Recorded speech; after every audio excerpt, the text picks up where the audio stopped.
cilvēki jautā, Maksim, kāpēc tu esi nolēmis iet politikā, jo tur ir visi tik ļoti netīrs, cilvēki netīri, dažādas naudas atmazgāšanas, skandāli, un tu savus mērķus un ieceres nekad nepiepildīsi, ja tu nepakļausies vienai vai otrai cilvēku grupai.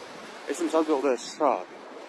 Pēdējo 5 gadu laikā līdzinējais Rīgas domas sasaukums, tā pa lielam īsti nav izdarījis neko ievērības cienīgi. Ir nojaukti pieminekļi, pārsauktas ielas, ir uzbūvēti bērnu sporta laukumiņi, dažādi ārta objekti pa desmitiem un pa 100 000 eiro.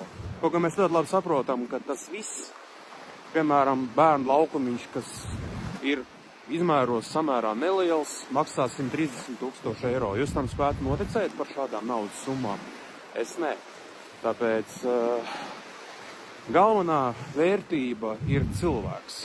Un šī galvenā vērtība, diemžēl, ir piemirsta. Es redzu nesalabotos ceļus, nesalabotās ietves.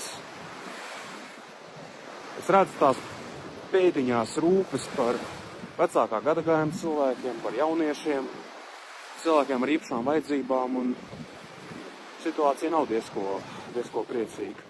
Es esmu tas milēnijumu paudzes pārstāvs, es zinu šajā gadsimtā, 2000. gadā, un es vēlos iet un palīdzēt no sirds.